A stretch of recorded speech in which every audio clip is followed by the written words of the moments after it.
La période de validité des cartes nationales d'identité est prorogée au 31 mars 2022. En Afrique du Sud, la dépouille de Monseigneur Desmond Tutu est arrivée ce jeudi matin à la cathédrale Saint-Georges du Cap, son ancienne paroisse. Bonsoir, merci de suivre le 19h. La période de validité des cartes nationales d'identité produites en 2009 et qui arrive à expiration le 31 décembre 2021 est prorogée jusqu'au 31 mars 2022.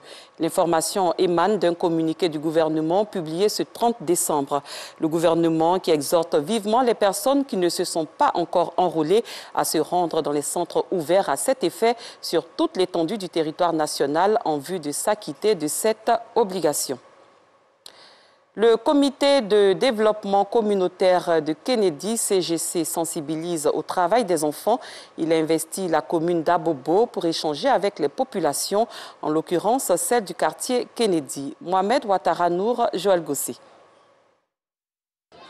Il y a des parents qui envoient des enfants pour travailler chez des personnes, moyennant un salaire chaque fin du mois. C'est de ça qu'il s'agit. Sensibiliser les populations de la commune d'Abobo, notamment celles du quartier Kennedy, aux risques liés au travail des enfants, c'est l'objectif que vise le comité de développement communautaire de Kennedy, CGC, à travers une cérémonie sur la thématique « Non au travail des enfants ». Pour le président de ce comité, il est important d'interpeller les populations qui s'adonnent à ces pratiques. Non au travail des enfants. Oui, à Bobo, j'allais dire particulièrement Kennedy, c'est le nid des enfants, je dirais, exploités. Des enfants qui vendent les sachets bleus au marché, des enfants qui sont dans les travaux vraiment souvent peu recommandés. Et nous avons décidé, à l'occasion de cette édition-là, de dire non au travail des enfants. Pour le président des jeunes d'Abobo, cette initiative est à féliciter. Le thème est plus qu'accrocheur parce qu'à la réalité, les gens pensent que la sensibilisation sur le travail des enfants devrait se faire seulement que dans les villages où les enfants sont habitués à aller au champ, tout ça. Mais en ville également, les enfants sont soumis à des travaux qui ne sont pas bien pour leur développement.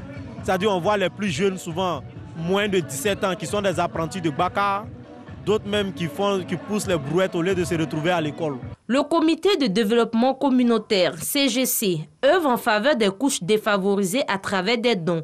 Il a contribué à l'établissement de plus de 1000 jugements supplétifs dans le cadre de la lutte contre l'apatridie. Des personnes en situation de handicap ont reçu récemment des chaises roulantes à 3 roues. C'est un don de l'ONG Côte d'Ivoire Handicap pour faciliter la mobilité des personnes en situation de handicap. Rosemond Kini, Georgette Ido Fofana. C'est à l'âge de 2 ans que Mélissa Kwame a perdu l'usage de ses jambes après une injection mal faite. La trentaine révolue, Mélissa garde espoir. Elle fait des opérations et plusieurs traitements, mais sans effet. Aujourd'hui, son premier problème est la mobilité. Un problème rencontré par toutes les personnes en situation de handicap. Mon oncle me faisait sortir à 5 heures, mais jusqu'à 9 heures, on ne peut pas avoir de véhicule. Parce qu'ils disent qu'ils prenaient le temps. Et ce qui a fait que j'arrivais toujours au moment où les autres ont fini les cours. Donc ça m'a fatiguée. Des souvenirs qui seront aussitôt oubliés. Toute heureuse, elle reçoit une chaise roulante neuve lors d'une cérémonie initiée à cette occasion. Je viens de recevoir mon fauteuil roulant qui vient me permettre de me déplacer sans kidnapper quelqu'un pour m'aider pour pouvoir sortir. Je suis très contente et très heureuse. Je remercie les donateurs. Comme elle, ce sont 14 personnes en situation de handicap qui ont reçu ces dons d'une valeur de 4 millions de francs CFA de la part de l'ONG Côte d'Ivoire Handicap, en partenariat avec la mairie de Yopougon. Nous avons des voiturettes qui permettent à une femme en situation de handicap assise à la maison de se déplacer pour se faire son marché. Je crois que c'est salutaire. Et nous tenons à dire merci aux donateurs. Ce que nous leur demandons, c'est de prendre bon usage de ces fauteuils roulants. Ça va faciliter donc la mobilité, ça leur permettra donc de vaquer à leurs occupations respectives. Et comme je l'ai dit, qu'ils aiment donc les voiturettes comme si c'était leurs propres enfants. Créée en 2015, l'ONG Côte d'Ivoire Handicap regroupe 12 coordinations. Elle œuvre pour le bien-être des personnes en situation de handicap. Le collectif des délégués départementaux du RHDP de Port-Bouët a offert mercredi dernier des kits alimentaires aux pasteurs de cette commune. Cet acte de solidarité vise à promouvoir la paix et la cohésion sociale à Port-Bouët. Abdulaziz Guira, Joël Gossi. Les guides religieux chrétiens de la commune de Port-Bouët sont en joie. Ils ont reçu à l'occasion de ces fêtes de fin d'année des kits alimentaires des mains des responsables du collectif des délégués départementaux du RHDP. Nous disons simplement merci à l'Éternel Dieu qui a permis que cette cérémonie ait lieu et que les militants, les hommes de Dieu qui sont venus, tous partent avec une joie au cœur. Et ce que nous cherchons, c'est la cohésion. Merci aux donateurs. L'honorable Konaté Ibrahim. Vous savez, faire un don, c'est une grande bénédiction. Et en cette fin d'année, il a pensé au pasteur du Port-Bouët. Vraiment, on lui dit merci. Opportunité toute trouvée par le parrain Ibrahim Konaté pour inviter les hommes de Dieu à multiplier prières et adorations pour la paix et la stabilité en Côte d'Ivoire. Certaines personnes n'ont pas peut-être un seul grain de riz. Donc, qu'est-ce qu'il faut faire? Nous qui avons eu la chance d'avoir le minimum, il fallait quand même partager ces moments de joie, de bonheur avec ces personnes-là. Cette action de solidarité a bénéficié du soutien du ministre Bruno Nabagné-Koné, ministre de la Construction, du Logement et de l'Urbanisme de Côte d'Ivoire. Le plan national de développement 2021-2025 intitulé Côte d'Ivoire solidaire.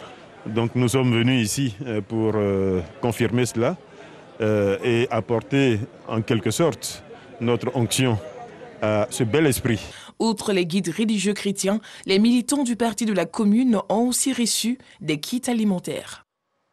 Les veuves et orphelins de pasteurs ne sont pas oubliés en cette fin d'année. L'Action Dorcas nationale, bras séculier de l'Action des ouvrières de Christ AOC, leur a offert des vivres et des non-vivres. C'est l'église des Assemblées de Dieu de Cocody qui a servi de cadre à la remise de ce don. Abdulaziz Guira, Joël Gossi.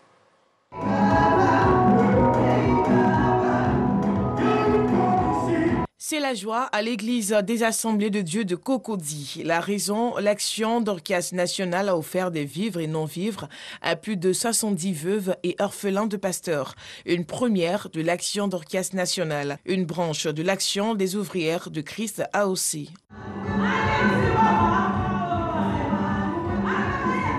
Nous bénissons Dieu de ce qu'il a permis ce jour. Pour la plupart des gens, être veuve est signe de fatalité, de misère, de pauvreté. Il n'en est rien de la sorte. Nous ne sommes plus des épouses des humains, mais épouses de divins, lui à qui l'or et l'argent appartiennent. Avant la remise des dons, l'orateur du jour a encouragé les femmes de l'Action Dorcas à poursuivre les œuvres du Seigneur par le social. Nous assistons des personnes en difficulté. Les veuves et les orphelins, ça, c'est ce qui nous avait été confié. Mais nous avons des ramifications. Voilà. Si nous avons des personnes en difficulté, nous l'assistons. Les orphelins ont également reçu des enveloppes en vue d'entreprendre. L'acte que nous venons de poser est un acte de bienfaisance pour dire à nos sœurs veuves et à nos enfants orphelins que nous sommes avec eux.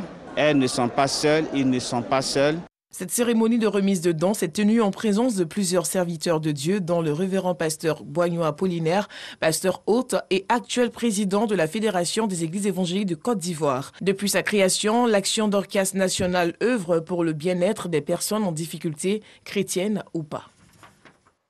Autre chose à présent, le village d'Aguien-Télégraphe était en fête ce dimanche. Il a abrité la cérémonie marquant l'installation de Nana Yaté Elélé Jean-Baptiste, désormais 5e chef du village d'Aguien. Cette investiture a enregistré la présence des autorités de la ville d'Anyama. Clément Boko. Dimanche 26 décembre 2021, un jour spécial pour les habitants du village d'Aguien-Télégraphe dans la commune d'Anyama. Ils célèbrent l'intronisation de leur 5e chef, conformément aux règles du village. Déjà, dans les différentes cours, des femmes sont à pied d'œuvre pour la cuisson des mets. Ici, on fait les derniers réglages pour paraître belles.